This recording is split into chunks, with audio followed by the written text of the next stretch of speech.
So this is my home office space. As you can kind of see here, I have my wall here, I have my desk and set up there, and here I have my backdrop for actually filming my auditions. And so I love this because I can just kind of push it off to the side, have the space open when I don't need it. And fun fact, you want gray or blue for your backdrop.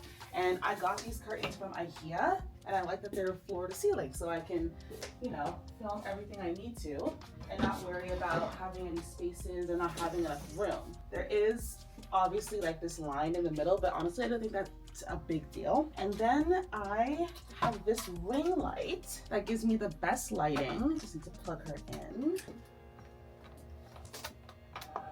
Yeah. Probably put her off to the side here. And so usually I have my camera right now, I'm filming on my DJI, which is usually what I film with, but I just got the Sony ZV-E10. So I'm gonna try filming my auditions with that from now on. And I like this camera, but I'm gonna have to put my DJI on the side and put my camera here. So let me move things around. All right, so I'm just gonna screw my camera onto the tripod here. Gotta be careful. I was lucky enough to get this on Facebook Marketplace because you do not have to spend full price for cameras, guys. And I like the DJI Osmo Pocket 3, and this is the Sony ZV-E10, which I also like, and it's a really good camera. Don't know if you can see there. Hello, hi.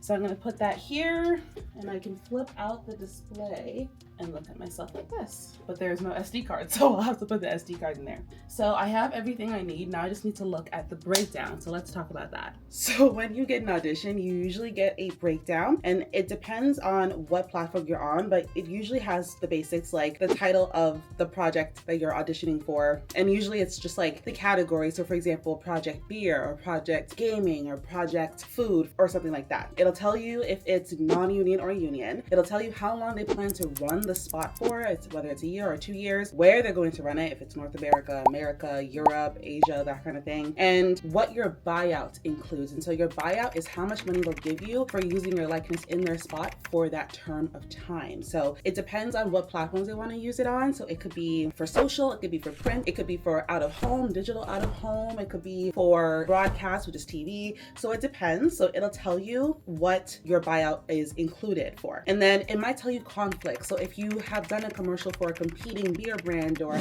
a competing retail brand in the same industry, you can have those conflicts as long as it's within the term. So for example, if you did it 3 years ago for that commercial and the term is over, you're fine. But if you did it 1 year ago and it's still within that term, you can't do this commercial, right? And so it'll tell you the casting director, casting associate, the audition dates and callback dates, and whether it's in person or virtual. Usually it's in person though. Your first audition will be virtual, which is why I'm doing it now, but usually the callback will be in person. And if you get a callback, it'll tell you the time slot that you have. And usually there's not much leeway, but I'm gonna, try and move things around if I do get a callback because I have a full-time job, right? Then if you book, the commercial, yay, amazing. They'll tell you what the wardrobe date is, and that's usually a 2-hour booking. They book you for 2 hours for the wardrobe day, and then they'll usually pay you like $75 every hour that it goes overtime. And then they'll tell you the shoot dates or dates if it's multiple, and sometimes they might change it. So it's honestly kind of last minute, and they won't tell you your call time on the day of the shoot until like the night before. One time I didn't get it till 11:30 the night before, which is not great, but that's what happens when you're a non-union actor. Then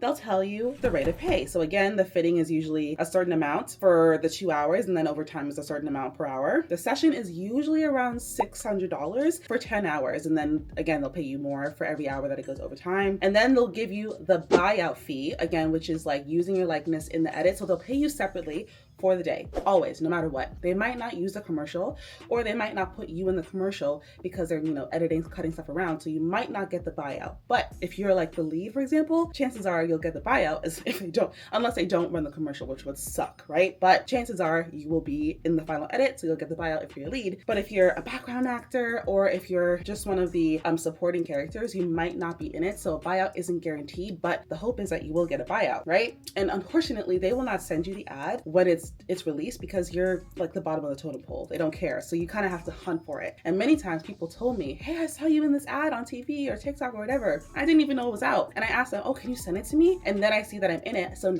then I know I'm getting paid. But the problem with a buyout is you get it, right? And it can be as low as $2,000. It can be as high as $10,000. It's amazing. But when you're non-union, they don't have to pay you for 90 days after the commercial goes live, right? And they don't tell you when the commercial goes live because they have no obligation to. So let's say you film it in October. They could choose not to release it until April of the next year.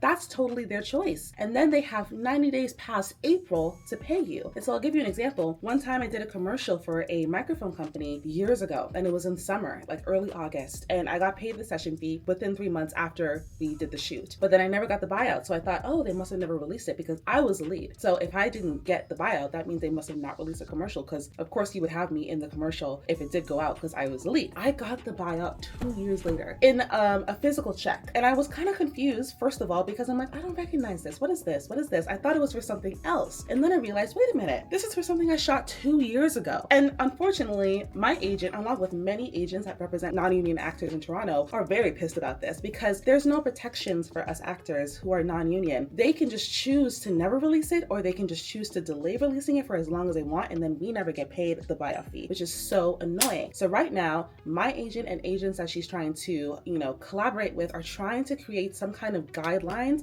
like saying, hey, if you don't know when you're going to release the commercial, you have to tell us that you're going to have a 3-month window after the shoot. If you do not release the commercial within those 3 months, you have to give our talent, our actor, some kind of hold fee. Because again, a lot of these commercials have exclusivities, right? You can't do competing commercials for other brands that might sell the same thing because that's a conflict. So if I think that this commercial is going out, that means I can't do any competing commercials. But if you don't release it for a month or 3 months or years, that I will never know whether or not I can do a competing commercial audition. And if it goes up 2 years later, and then I did a commercial for another competing brand, oh no, I'm at fault, which is not fair, right? You would think it's not fair, but anyways.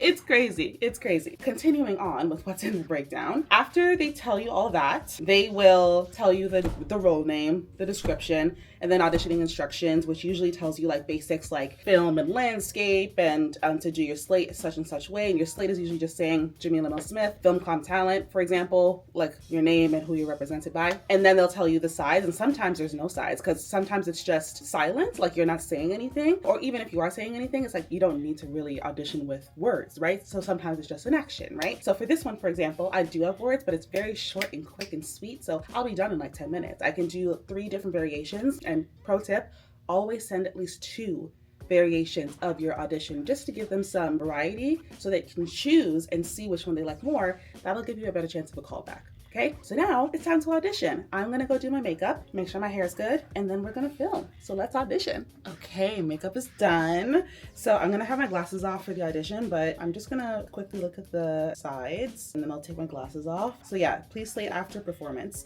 So usually they'll tell you to slate before or after, but usually good rule of thumb, if they don't tell you, just put the slate at the end because they don't really care about the slate. They care about the audition, obviously. I need to tell them my name, my height, show them my hands, and confirm I'm legally 25 because this is an alcohol commercial. And then let me just read the context. I just need you to just kind of pretend like you're moving a TV. You can be like right here, just standing over there. My scene partner, everyone.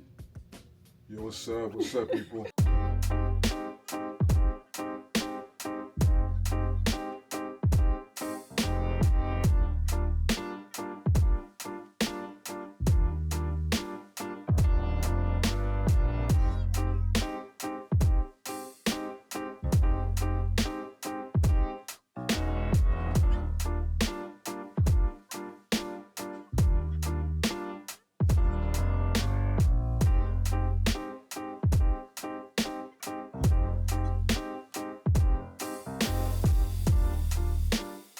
Jemilla Smith, 5'6", legally over 25.